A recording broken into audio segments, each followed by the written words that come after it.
Far Cry 3 released late last year, surprising many with its antagonist fast, leading the game's greatest heights and comparative downfall. It was a game that put the bar so high it couldn't keep up. Now comes Blood Dragon, a game setting itself up to be a best April Fool's joke that wasn't actually a joke.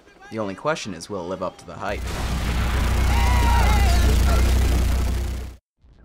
With Far Cry 3 being a technical startup for this game, it's pretty solid. Any update for that game is here from day one. With that said, I still ran into the occasional graphical error or bug, including bodies going through the environment, making them impossible to loot, and this one dead guy refused to go down. The game supports both keyboard and gamepad, with rebindable keys on keyboard and controller presets similar to what you would find on consoles. Similarly to Far Cry 3, you go around the island killing animals and NPCs to upgrade weapons and progress the story. However, the number of activities and missions is far less than Far Cry 3, which is to be expected for $15.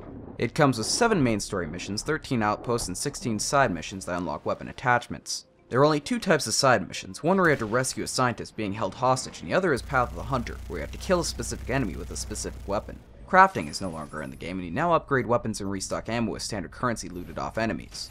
There is no perk tree, but instead you get a preset upgrade for each level with a total of 30 levels. The island also has a bunch of collectibles to be found, including VHS tapes, TVs, and doctor's notes. I hope I don't have to collect any fucking flags.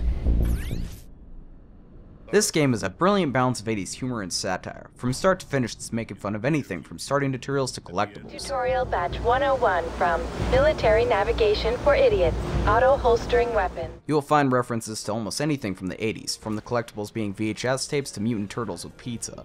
Its story has you playing as Rex Powercolt, a half-man cyber commando tasked to kill a former commando who has gone rogue. The missions have you going through science labs and metallic corridors, killing his cyborg army. I just hope whatever crawled up inside me crawls back out soon. The missions really have the 80s action movie vibe, with Rex saying wacky one-liners and flipping off enemies. After every mission is completed, you even throw up devil horns.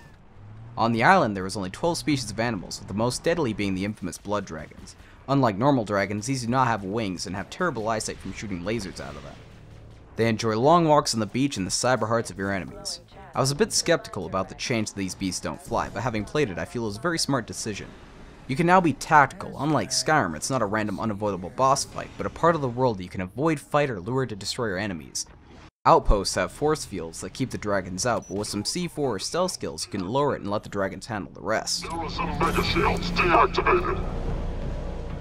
The weapons, although starting out generic, become pretty badass. The rifle, for example, starts out pretty weak, but as you apply attachments, it becomes a semi-auto long-range grenade launcher, or the shotgun that goes from 1 to 4 barrels with incendiary rounds.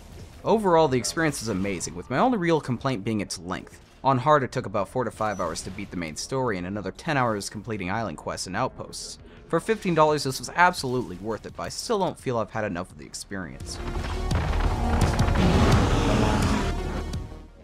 This is more Far Cry 3 with a new theme and humor. It is what it's advertising and does it with very few flaws. Overall, for $15, it's great for people who never got Far Cry 3 and want to try it, or people who just want more of that with a twist.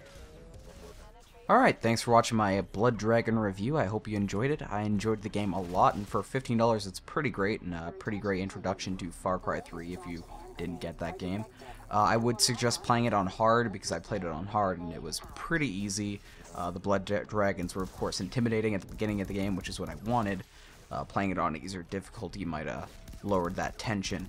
So, yeah, thanks for watching, and I hope you subscribe and watch my other review videos. Alright, later. And primed several grenades to explode. I apologize to those I accidentally maimed and or killed.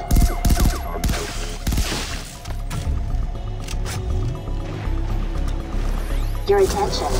The grenades also respond to the trigger phrase